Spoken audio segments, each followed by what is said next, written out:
She wanted to be a pop star. She recorded albums. She performed on television. She smiled into cameras the way people do when they are absolutely certain the future belongs to them. Not because of the records she made, because of what happened to a state assemblyman named Mazlan Idris inside that house on July 2nd, 1993. The question was never really who did it. The question, the one that ran through every courtroom session, every newspaper headline, every conversation in Malaysia for nearly a decade, was how a man who walked into that house on his own 2 feet never walked out again. Her name at birth was Masna Ismail. She was born in 1953, the daughter of a bomoh, a traditional Malay shaman, a practitioner of folk medicine and ritual that sits at the intersection of Islam, animism, and something older than either. She grew up watching her father work. The rituals, the clients who came with problems no hospital could fix, the exchange of money for outcomes that couldn't be guaranteed, but always were. By the time she was a young woman, she had moved toward a different kind of performance. She adopted the stage name Mona Fandey and began recording.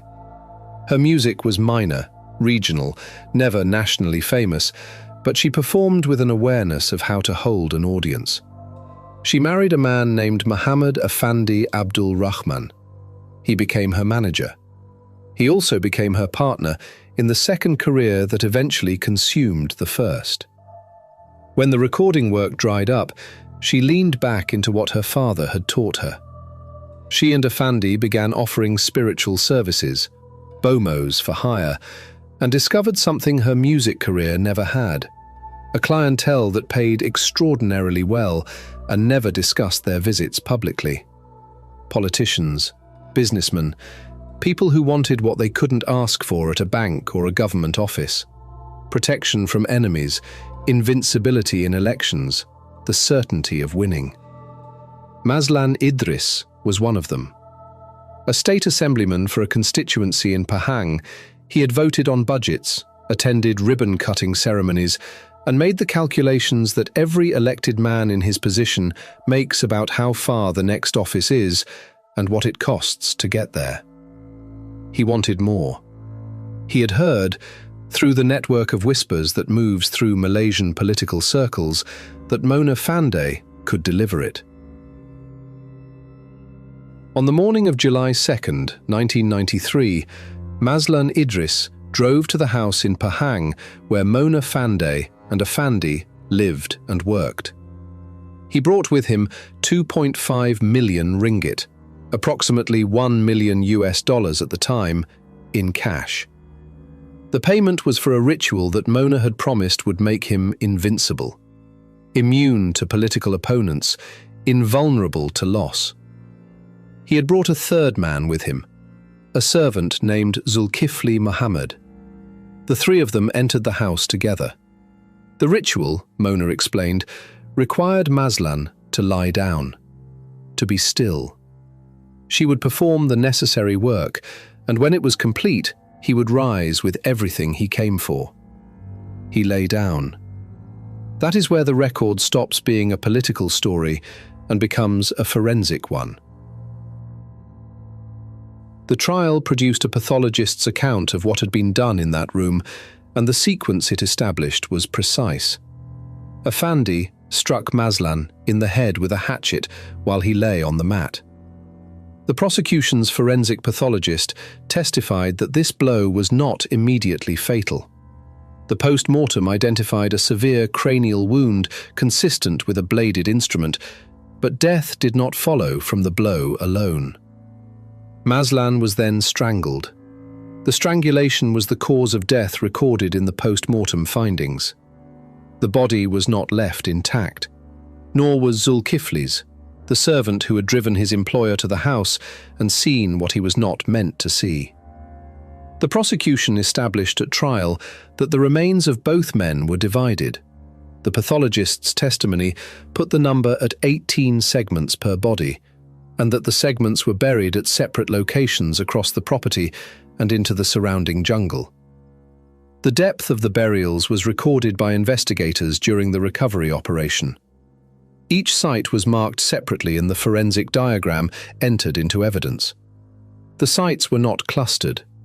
The distribution across the property and into the tree line suggested the work had taken time and had been planned for, not improvised. The cash was kept. Weeks passed. Mazlan Idris was a public figure. His disappearance did not go unnoticed for long. When Mazlan's family reported him missing, investigators began tracing his last known movements. The trail led to the house in Pahang. When police searched the property, they found what the ground had been covering. Mona Fandey and Fandey were arrested. A third person was also taken into custody. Their domestic helper, a woman named Juraida Damit. The arrest photographs circulated immediately across Malaysian newspapers. In those photographs, Mona Fandey appeared in full makeup, hair styled, dressed as though she had chosen the outfit. One officer present at the arrest later recalled that she handed her handbag to a constable and asked him to hold it while she was photographed. She said it more than once, by multiple accounts. Not as a legal strategy, as a statement of fact. The trial lasted years. The forensic findings were extensive. The prosecution established motive, physical evidence, the financial transaction, and the testimony of witnesses who had seen Mazlan enter the property. All three defendants, Mona, Fandey, and Juraida, were convicted of murder. All three were sentenced to death. Mona Fandey appealed. She appealed again. Each appeal was rejected. Through every rejection, through every failed application, the composure held. On November 2nd, 2001, Mona Fandey was executed by hanging at Kajang Prison in Selangor, alongside her husband Fandey and Juraida Damit. She was 48 years old. Witnesses at the execution reported that she maintained the same composure she had shown at her arrest, at her trial, and across 8 years of appeals. She is reported to have said, in her final hours, that she was not afraid, that what was waiting for her was better than what she was leaving. The prediction she had made, that she would never be hanged, had been wrong in every measurable way. Within months of the execution, Malaysian academics and journalists were cataloguing documented cases of politicians and businessmen engaging bomos through the 1980s and 1990s. A specific, recorded culture in which spiritual consultation had functioned as a parallel infrastructure to the official political one. Mona Fandey and Fandey had not invented the demand. They had serviced it. 3 things about the Mona Fandey case have never been fully settled. The first is the money. 2.5 million ringgit was recovered from the property. Whether the full amount paid by Mazlan was accounted for, and what, if anything, had been spent before his disappearance, was not publicly established with finality during the trial. The second is the client list. Mona Fandey and Fandey had been operating as spiritual consultants for years before the murder. Investigators acknowledged that other clients existed. Those names were not made public. The third is the harder question, and it has no clean answer. Mona Fandey's behavior from arrest through execution was internally consistent and extensively documented. No visible fear, repeated predictions of survival, no cooperation with investigators beyond the minimum required, no plea arrangement sought. 3 interpretations of that behavior have been advanced, and none is conclusive. The first is that she held a genuine supernatural conviction, that she believed, completely and without performance, that her spiritual protections would extend to the gallows. This reading is supported by the consistency of her behavior across 8 years of confinement, a period long enough that a performance would become difficult to sustain with no audience.